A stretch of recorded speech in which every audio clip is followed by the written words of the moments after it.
Hi everybody, my name is Eli. I'm Jason. I'm Caden. I'm Jaden. I'm Nicole. And we're the Yahushua and the Torah YouTube channel. And we thank you guys very, very much for hanging out with us. It is a beautiful day. It is a second day on our creator's calendar of this week. And how are you guys doing? Good. Everyone good? Yep. Guys, I guess they had parties down in this country last night. Everybody, I guess that you could hear them for hundreds of miles away, it seems like. I guess some sort of an Independence Day. They spent all their life savings on fireworks. Fireworks and booze, and they drink a lot. They drink a tremendous amount. I know the Irish folks have a reputation of drinking a lot. I would say the South Americans definitely they drink a lot, and it's just part of their culture. In fact, you guys are doing a driver's course. Jade, you are about to get a driver's license at some point in your life. Actually, you did a driver's course a long time ago, but in the book, what does it tell you about alcohol here? It says it's an antidepressant. Yeah, so it's a legal antidepressant for anyone over 18. It's a legal antidepressant for anyone over 18 is what the actual driving book of this country says. And so I guess if that is how they have framed alcohol as a legal antidepressant, that is why everybody and their dog probably drinks down here, and they drink a lot.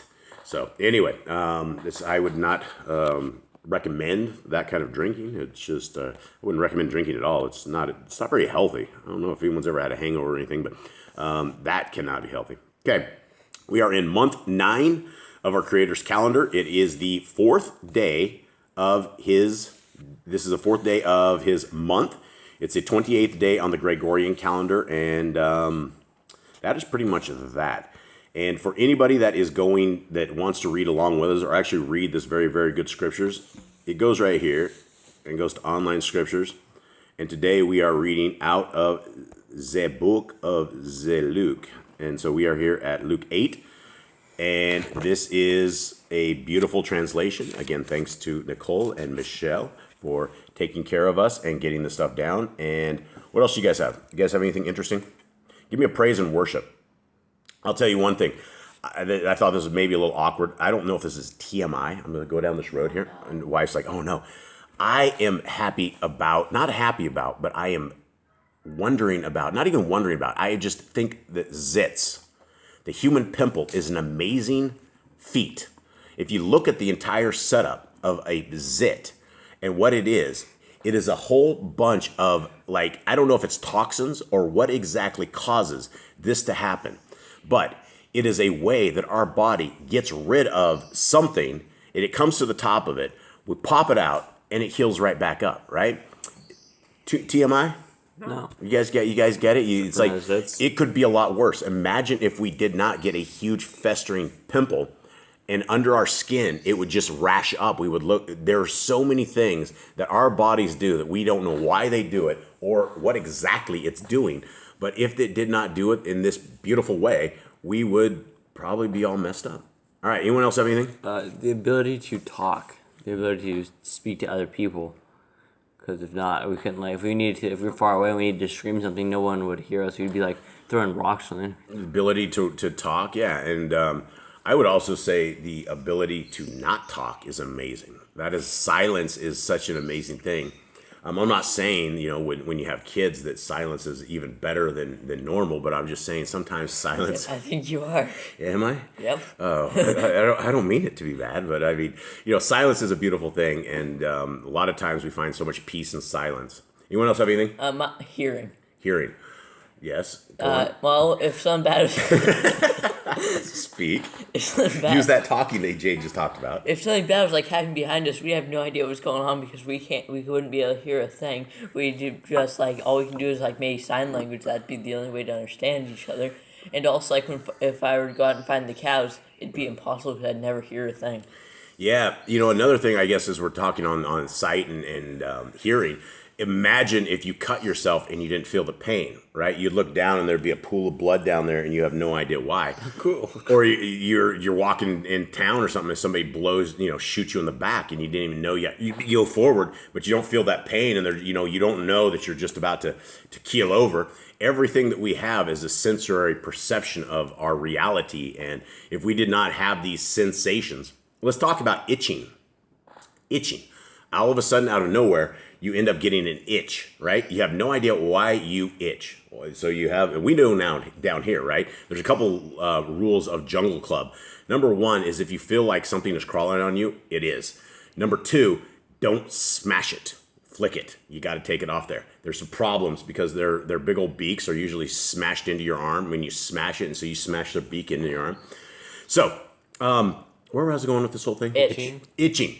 You're sitting there. Sorry, guys. I'm sorry. Getting old. You got to blame me for getting old. Now, all of a sudden, you guys talk about this. You get an itch in your back, or you get an itch somewhere, right? One of those itches you can't do. Why do we get an itch? Because of hair? I don't think it's a hair thing. There's itches on places where we don't have hair. Does anyone know? I don't know, but I will tell you my things. I think that a piece of your skin needs to be revived, right? Or there's something like it's just everything has to be moved, and so whatever happens, it flips off of this little thing, itch this, and you just are tending to your skin or something of the sort. Or down in Jungle Club, there is something crawling on you, and there's a good reason you're itching because you need to get it off you. All right, anyone else have anything? I think for the way nature grows, right? I'm about to go cut some plants down, some stuff, clean out the yard, and it's just going to grow back in a couple days, right? Like not all the way fully, but it's going to grow back. Yeah, absolutely. You can cut this jungle down, and it will come right back up. They down here where they Monsanto stuff with Roundup, and they will completely round up like a field. And basically inside of 3 or 4 months, that field is completely back. They say you can go 6 months on it, but the weeds start coming back. And so it doesn't matter how much of man destroys the environment. Our Creator has created such an amazing environment that the plants breathe in what we breathe out. We breathe in what the plants breathe out. How incredible is this, right? The one thing we need more than anything besides our soul is oxygen, right? Without oxygen, we have nothing. But yet everything around us is what lives off of our carbon dioxide. And then you have these psychopaths that are like, well, it's getting hot everywhere. We gotta tax everybody because the cows are blowing it. And, that's literally what they're saying. They say that cow flatulence is what is causing all of our issues, right? And so they want to tax every human that is on this land. It is insane. It is crazy, huh? Yep. Yeah, so I don't know who's out there monitoring or who's gauging the cows when they are having flatulence, but it does happen quite a bit. Yep. This is an interesting conversation. I'm trying to spruce this up just a little bit before we go into this. All right, is everyone ready? Yeah. Luke 8, the parable of the sower. Now, we've read this before in other books. We need to look out for what, gentlemen? Commandments of Messiah Yahushua. That's why we're reading through this. We're trying to find the commandments and trying to dial these in. And so far, we don't have a tremendous amount. We have one book, 2 books that have a little bit in there, but the majority of this has nothing new. It's all what our Creator has given to us, and His Son has walked out to perfection. Okay, Luke 8. And it came to be, afterward, that He went through every city and village, proclaiming and bringing the good news of the reign of Elohim. And the 12 were with Him. And certain women who were healed of wicked spirits and sicknesses, Miriam called from Magdala, out of whom had come 7 demons. And Yochanan, the wife of Cuzas, manager of Herodes, and Shoshana, and many others who provided for him from their resources. Okay, so what exactly did I just say? So, Yochanan, the wife of Cuzas. The wife of Cuzas. Okay. Joanna. The manager of Herodes. Okay, and who is this? Who are we talking about? I think it's Herodes, the wife of Herod. Yeah, Jay, do you pay attention here? Yep. You trimming your nails? I didn't.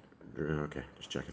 Okay, and when a large crowd had gathered, and those who were coming to him from every city, he spoke by a parable. A sower went out to sow his seed, and as he sowed, some indeed fell by the wayside, and it was trodden down, and the birds of the Shamayim devoured it. And other fell on rock, and when it grew up, it withered, because it had no moisture. And other fell among thorns, and the thorns grew up, and with it, and choked it. And other fell on the ground, other fell on good soil, and grew up, and yielded a crop 100-fold. Having said this, he cried, He who has ears to hear, let him hear. And his Talmudim were asking him, What does this parable mean? Hit it. I was gonna say, like, these guys still have their hearts hardened, as we've seen before, that they don't understand that they didn't have the ears to hear. Yeah, absolutely. They did not have ears to hear. And he said, to you it has been given to know the secrets of the reign of Elohim, but to the rest in parables, that seeing they do not see, and hearing they do not understand. And this is the parable. The seed is the word of Yahuwah. And those by the wayside are the ones who hear. Then the devil comes and takes away the word from their hearts, lest having believed, they should be saved. And those on the rock are those who, when they hear, receive the word with joy, and these have no root, who believe for a while, and in a time of trial fall away. And that which fell among thorns are those who, when they have heard, go out, are choked with worries and riches and pleasures of life, and bring no fruit to perfection. And that on the good soil are those who, having heard the word with a noble and good heart, retain it and bear fruit with endurance. Okay, what are we saying right here? Let's break this down. We've broken this down before. This is a simple enough parable, right? That we get. People either hear the word and disregard it, or they hear the word and they fall out of the faith through the struggles. Yeah, the struggles of life. And it is very, very easy that if you are not embraced into the Torah, that you can fall out of the Torah, because we end up with power bills, we end up with water bills, we end up with sewer bills, we end up with house bills and sewer bills. Yeah, they charge you for sewer. Yeah, no, we had it. We were paid like hundreds of dollars when we were in the States for sewer.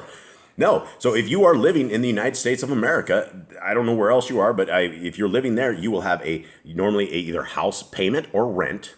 If you own the house, you will own insurance on that. If you own the house, you will have to pay for all these other fees. You have property tax, you have all of this. There is no such thing as being free in North America. That's what I found. And people might not understand what I'm saying by that. But I will tell you that in South America, we own 30 acres, and our property taxes in 1 year is $50. And there's no other fees. There's no other registration. There's nothing else. If I can afford $50 per year, I have paid my taxes and on my acreage, and I'm good to go. I could have never done that in North America. So now when we hear about the word and it falls on thorns, who are the thorns? What are the thorns? Other people. Other people, or demons could be thorns, or anything else. Anything that is going to take your heart, mind, and soul away from the will of our Creator is a thorn. Okay, this is very important. And no one having lit a lamp covers it with a vessel or puts it under a bed, but he puts it on a lampstand, so that those coming in to see the light. For whatever is hidden shall be revealed, and whatever is secret shall be known and come to light. Now, I don't want to dwell on the Hallelujah Grifter Scriptures at all. But this is something that when we scanned the entire Bible, and then they came to us and said, you need to take this down, this is the first thing I thought about. I'm like, why? We have light. What is the light, gentlemen? The light is the Torah. It is the word of Yah. And do we hide the light? Do we want people to find this hard? Do we want to have to tax people to find this? No. People already see it as a burden, and people already see it as hard. And if you are making it hard for them to get this, they're not even going to try. Everyone wants everything free and easy because they don't want it to be under a burden. So if they have to work hard to even get a Bible, they're not even going to try it. Yeah, and then at the end of the day, they're doing this on the backs of the donation side, which is really bad. They're not giving these Bibles away for free. We've had many people that have come there. And it says, for whatever is hidden shall be revealed, and whatever is secret shall be known and come to light. Now, today is what? Today's the 28th? Tomorrow is the 29th, which makes it the beginning of 7 full years after I sent Hallelujah Scriptures an email asking them if I could run the charge and get their Bible, their Scriptures, into something that they could sell, right? This was what I was hoping for. So I could sit here and read with you all right here, just like we're reading right here. I wanted to read this with you guys. And the extremes that we had to go to get to this, they've already taken out several channels. They're just putting in enormous amounts of pressure on this, but they're trying to hide the word of our Creator. Why are we hiding this? Why are we selling this? Why are we not supporting those who, if you're really after getting the word of Yah out, Don't hide these things. They're coming to the light. Tomorrow is the 7-year release. The 7-year release that if for whatever reason, if we found out, Nick, that we're in a 7-year jubilee, can you imagine that? Yah gave these guys 6 full years from the time that I talked to them to right now, and tomorrow is it. So I found this very, very interesting. Okay. Therefore, take heed how you hear. For whoever possesses, to him shall be given. And whoever does not possess, even what he thinks he possesses, shall be taken from him. And his mother and his brothers came to him and were unable to get to him because of the crowd. I'm going to go back up real quick to 18. Therefore, take heed how you hear. For whoever possesses, to him shall be given. And whoever does not possess, even what he thinks he possesses, shall be taken from him. I think that's very ironic that the word of Yah was taken out of the hands of the Hallelujah Scriptures and it was given away for free. I just find this verse extremely ironic, the way it is. They were irresponsible that they did not deliver the word of Yah free. Yah has taken it out and given it to this little scrub family out in the middle of the jungle who is giving it away for absolutely free. And it's the greatest thing I can ever think of that we can do is to give the word of Yah away for free. So, whatever you think you possess will be taken from you. Don't grift on the name of Yah. And his mother and brothers came to him and were unable to get to him because of the crowd. And it was reported to him saying, your mother and your brothers are standing outside wanting to see you. Now, again, we've discussed this before, but the mother of Messiah Yahushua, or the brothers, people that are related to him, are going to be celebrities because he's a celebrity. So all of a sudden, they found his mother. Hey, his mother's out here, right? It went from the back of the crowd all the way to where they couldn't even get to him. And they're like, quick, your mother's out here. And what does he say? And it was reported to him saying, your mother and your brothers are standing outside wanting to see you. And he answering said to them, my mother and my brothers are those who are hearing the word of Yahuwah and doing it. So he said his family are those that do the Shema, hear and obey. Yeah, hear and obey. And so our brother, our Messiah, is Messiah Yahushua, right? Our father is his father, right? We are all family. It goes like, we are family. You guys know with me? No, I got Messiah, Yahushua, and me. Okay, no, I just made that up on the fly. But that is for another song. It kind of goes like that. But I've never heard that. You wouldn't have.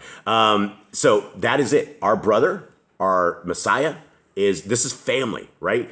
But the family is not those Christians. If you're sitting there eating pork, you're not doing the word of Yah. You may be hearing it, but you're not really hearing it. You may see it, but you don't have those eyes to see. Like those who hear do not understand. Yeah, absolutely. Just like that. 22. And on a certain day it came to be that he entered into a boat with his Talmudian, and he said to them, let us go over to the other side of the lake. And they departed. And as they were sailing, he fell asleep, and a windstorm came down on the lake, and they were filling up and were in danger. And they came to him and woke him up, saying, Adonai, Adonai, we are perishing. And he awoke and rebuked the wind and the raging of the water. And they ceased, and there were calm. And there came a calm. And he said to them, where is your belief? And they were afraid and marveled, saying one to another, who then is this, that he even commands the winds and water, and they obey him? They're still following him, and they still don't understand. It's always. We read this. This is the third time now, and it's just amazing to see that after everything they've seen, they're just so confused on who he is at this point. Yeah, they are struggling with it, and this is the point, I guess, of having Messiah Yahushua walk with them, so that their eyes are open. Okay, and they sailed to the country of the Gadarenes, which is opposite Galilee.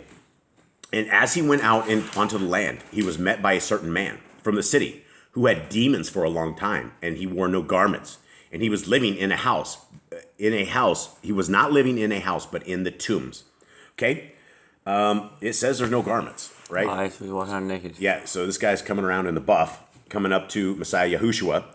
And this is what he said. And when he saw Yahushua, he cried out, fell down before him with a loud voice.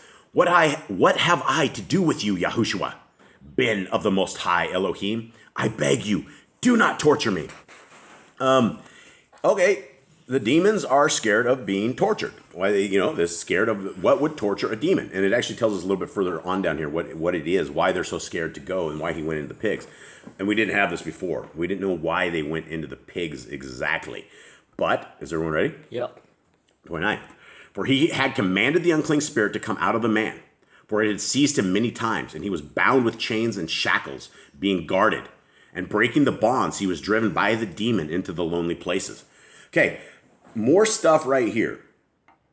It says you're being driven into lonely places, right? Could that be depression? Could that be the demon is driving you into a lonely place? When people are depressed, they're lonely, right? Depression is about a loneliness where people do not understand what your situation is. And even if they did, they don't have the compassion on it, and that will drive you into depression. So this guy had super strength. So we know that demons are able to have power. The demons are able to speak. The demons are able to flip a kid into fire and try to kill him. Literally, the demons that we're dealing with are able to injure us. And I think everybody needs to understand this, because we do have a power. We have the power of prayer, and we have the protection of our Creator. And if we are not wielding that power, we could have the demons completely take over us, right? These are scary things that we're talking about, right? When you are in shackles and chains, a normal man is not going to be able to break it. If you're in shackles, the best shot you have is to get a rock and try to break the shackles off the rock. However it is, this dude was probably smashing these shackles against the rock wall because the demon was basically trying to break them off the guy. He did not care about the physical pain or whatever's happening. The demon just wanted to be free. Very crazy things, very spooky.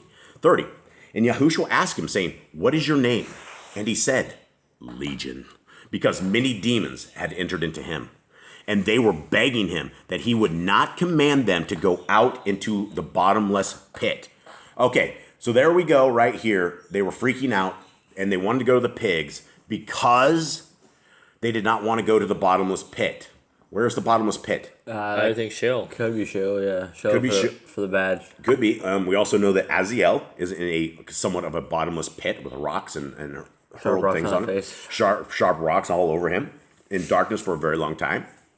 Okay, so this is now we know where they do not want to go. And so when demons leave humans, doubtful they go to the bottomless pit unless you have the power of Messiah Yahushua who would drive them to that bottomless pit. Okay, 32. And a herd of many pigs was feeding there on the mountain, and they begged him to allow them to go into him, and he allowed them. So again, the demons are able to negotiate, right? The demons are able to negotiate. If they're able to negotiate with Messiah Yahushua, imagine what they can do in your mind. Imagine if you guys have a drug addiction. Imagine if you guys have an alcoholic addiction. Imagine if you guys have a pornography addiction or any other addiction that you have out there and trying to stop. You will be plagued. You will be completely plagued at all things. So, just so we know what is there. So they went into the pigs, and the demons, having gone out of the man, entered into the pigs. And the herd rushed down the steep place into the lake and drowned. And when those feeding them saw what had taken place, they fled and reported in the city and in the country. So they came out to see what had taken place, and came to Yahushua, and found the man from whom the demons had gone out, sitting at the feet of Yahushua, dressed and in his right mind, and they were afraid. Okay, where did this guy get clothes at? Anyone? I would hope Yahushua gave him some clothes. I don't know, maybe the disciples had extra clothes, or a relative of that guy found out he was better and brought him some clothes. Something. I mean, these guys ran to Yahushua was here for several days. I don't think this was the outskirts of the country. Right? They ran into the middle of the country, and who knows how long that took? It could have been days, it could have been weeks, it could have been months. We don't know how long these people were there, and we don't know how long Yahushua was ministering to this guy. And I'm sure he was ministering to him, and because he said at the bottom of his feet, he's sitting there listening to what he has to say. Yep. So it could have been a while. Could be a while. Absolutely. 36. And those who had seen it reported to them how he who had been possessed by demons was healed. And all the crowd of the neighborhood of the Gadarenes asked him to leave them, for they were seized with great fear. And he entered into the boat and returned. And the man from whom the demons had gone out was begging him to be with him.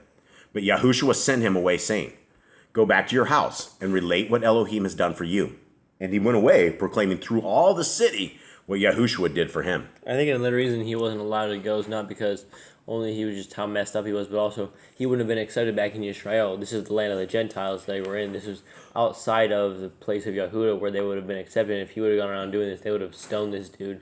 Yeah, and this guy had not been around his family. He had not been around people for a very, very long time, right? He was out, driven away to wherever he was in isolation.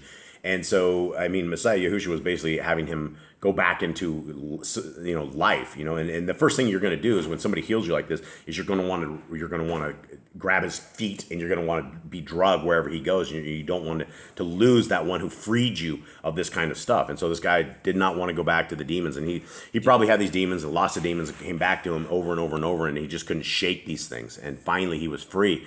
And imagine what kind of a relief that would be. 41.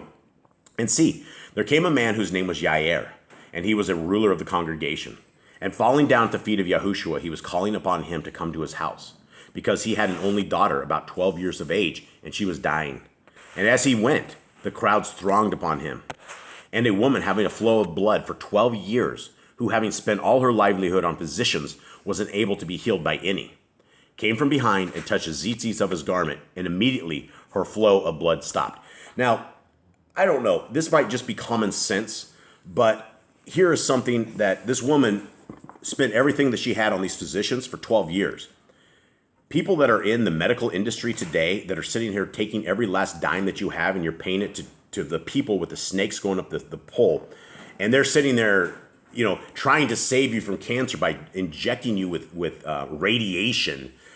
There's natural ways through all of this, right? Our Creator never ever had a medical establishment set up like this, and he wouldn't have a medical establishment set up with two snakes going up a pole, right? And it doesn't matter if Moshe, had the snakes out in the thing and they were healed by it. These people have taken this to a whole nother level, and it's a cult. It is a demonic cult, and so you would have to. I don't think I would ever. I think I would bleed out if I bled out. I do not think I would ever go to a physician at any point in my life ever again. We'll see. We'll see if that is true, but I can't imagine a point where I would do this. Okay, so immediately her flow of blood stopped. So our physician, Messiah Yahushua, healed this woman where she spent all her life trying to do this and they couldn't figure it out. And Yahushua said, "Who touched me?" And he didn't say it like that. He said, "Who touched me?" And when all denied it, Kepha and those with him said, "Adonai, the crowds throng you and press upon you, and you say, 'Who touched me?'" But Yahushua said, "Somebody touched me, for I knew power went out from me." Did you say, "For I knew the power in your guys'"? Yep. Okay. All right. You guys are all reading? Yeah. Yep. You don't see any kind of issues yet? No, it's been Yeah, good. good. And the woman, seeing that she was not hidden, came trembling. And falling down before him, she declared to him in the presence of all the people why she had touched him and how she was healed immediately. And he said to her, "Take courage, daughter. Your belief has healed you. Go in peace." While he was still speaking, someone came from the ruler of the congregation saying to him, "Your daughter is dead. Do not trouble the teacher any further." And Yahushua, having heard, answering him, saying, "Do not be afraid, only believe, and she shall be healed." And coming into the house, he allowed no one to go in except Kepha and Yaakov and Yochanan and the girl's father and mother. Okay, again, we have these three, right? These three are special. These three are somehow different than all the rest of them, or they're closer, or they're part of his inner circle. I think it'd be really cool if we got like the books of Paul and we got their writings, like just like 15 writings. That would have been something. That would have been amazing. That would have been amazing. I mean, these guys were literally walking side by side with Yahushua. These guys literally did everything with Yahushua, and even in the secret things, he took them with him to see. I Moshe think, and Eliyahu. I think it has to maybe do with maybe because they were like out fishing, and so he's trying to make them fishermen, showing them what they can do because they were the fishers themselves, and the other guys weren't. Yeah, maybe. Possibly. No, we just don't. A lot of things we'll never ever know, but those are very good ideas. 52. And they were all weeping and mourning for her. And he said, "Do not weep. She is not dead, but sleeps." And they were laughing at him, knowing that she was dead. But taking her by the hand, he called, saying, "Child, arise." And her spirit returned, and she rose up immediately. And he directed that she be given to eat. And her parents were astonished, but he ordered them to say to no one what had taken place. Okay, a couple of things is people are gonna know what has taken place. People are gonna know what has happened, right? Because people said he was with the crowd. People said she was dead. The people knew she was dying, and now she's completely healed. People are gonna know something is up. Something happened. Yeah, no, this is not going to be something. Everybody that was in that house would have heard probably within 5 minutes this girl was alive, right? Everybody was sitting there mourning. Everybody heard it. This went on. This is what they call like rumors spreading like wildfire, and it's not even a rumor because this was a true rumor. This is the truth. But they that's what they call a rumor. A lot of people were because they came out in front of the crowd and they said she's dead, they don't trouble anymore. And Yahushua goes, no, she only sleeps. So that a lot of them probably thought, oh, hey, he was right, she was just sleeping, because a lot of them probably didn't understand the kind of power that he could wield. Yeah, absolutely. And the people were like, "Oh, maybe she was just sleeping." And they were just like, "No, doctors, you can't get right." Yeah, well, and that's the thing. This woman trusted these doctors for so long. I would not trust this medical establishment at any point, and it's very, very dangerous. Natural healing and natural medicine is the way to go. Okay, I guess that is it. Thank you guys very, very much. Our digital family out there, we love you guys very, very much. You guys are all on our minds. You guys are in our prayers, and we thank you very, very much for being a part of our lives and part of this reading that we do as a family. Thank you guys. All right, shalom.